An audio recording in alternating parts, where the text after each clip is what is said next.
Alright guys, we're back in my garage, and today we're going to talk about DI upgrades for the B58TU.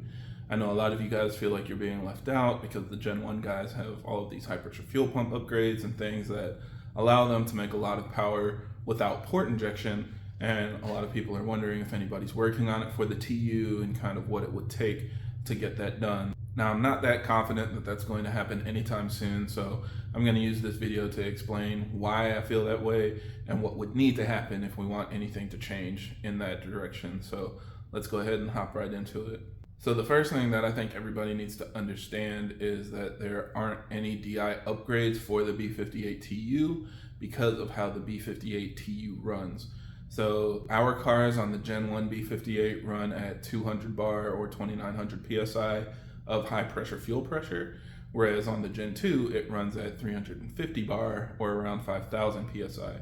This is extremely high, and so what we're actually facing right now is basically trying to find a company to design a high pressure fuel pump upgrade for these really high fuel pressure levels. Now, it's extremely expensive to design any upgrades for a high pressure fuel system, so what majority of companies end up doing is trying to find other platforms that have higher flowing high pressure fuel components and then retrofit it for different engines.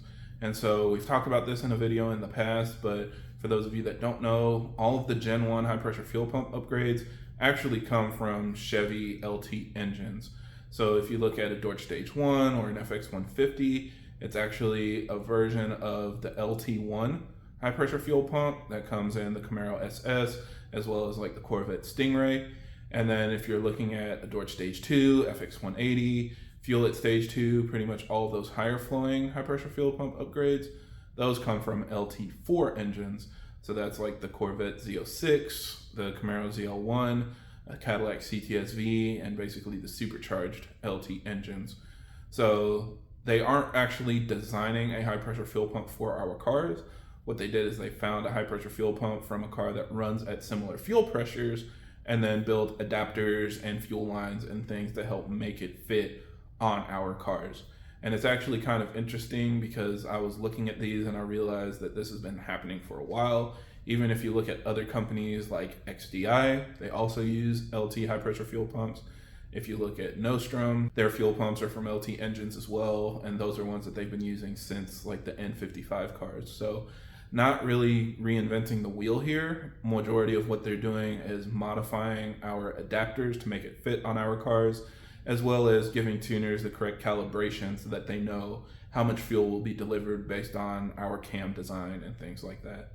So in order to get one that works with the B58TU, our best case scenario is to find another engine that works at 5000 PSI and comes from a higher flowing fuel system or runs at higher horsepower levels.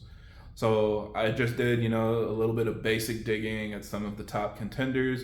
Obviously the Hellcat is up there making over 700 horsepower, but that car runs on port injection, so there's nothing that we can pull from there for direct injection upgrades.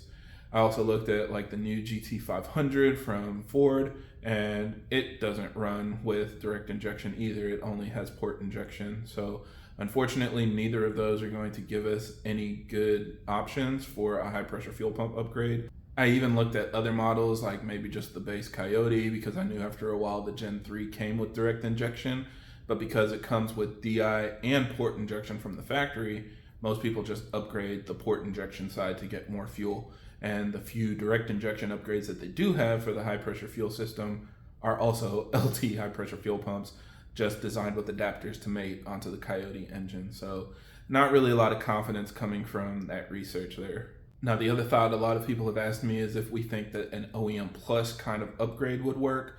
So that largely would have to come from like an S58 car, because those are the closest relation that we have to a B58 engine that's designed to make more horsepower. So maybe BMW designed it with more headroom.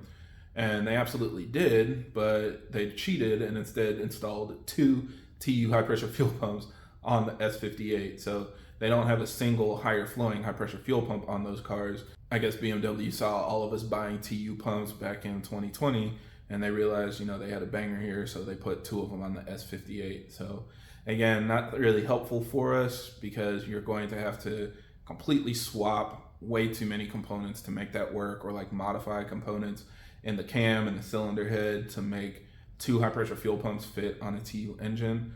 So yeah, that's not really a realistic upgrade either.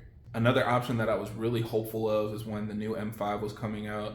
I felt like they might have some new generation to design it with the B58 in mind. So maybe like what I was calling an S68, just like the S58 is kind of a blend of the S55 and B58. I was hoping they could blend the S63 and B58 to help us get more fuel upgrades and things like that. But unfortunately, that wasn't the case. They just made another revision of the S63, so we'll have to see if anything changes in that direction in the next couple years.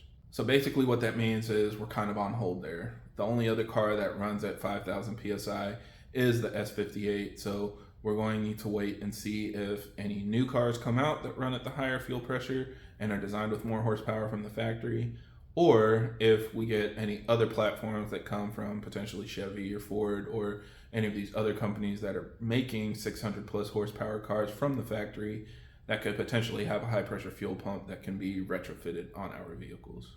Now, one last thing a lot of people have asked me about is if they think there are any injector upgrades for the B58TU.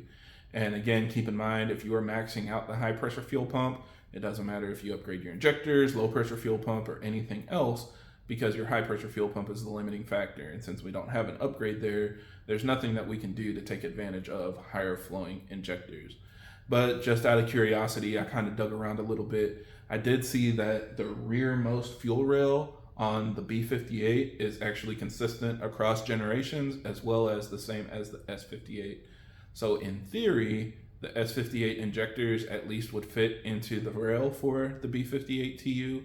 It's hard to say if the actual cylinder head and the portion that installs and sprays into the combustion chamber is the same, but potentially there's something there that could make it fit. So if you guys want, you can of course try it out. There's nothing really to gain from there, but if you just want to test if it fits, you can obviously do that.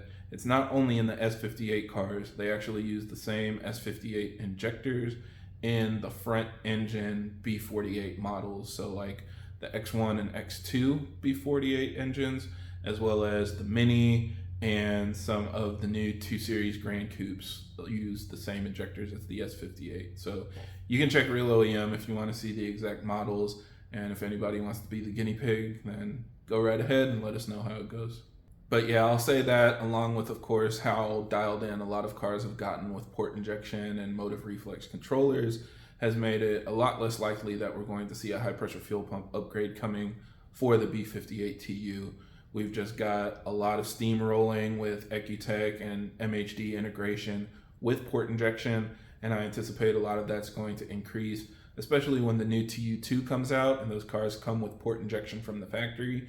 It's going to be even less of a discussion. So in my opinion, it makes more sense to kind of put that idea on the back burner for now.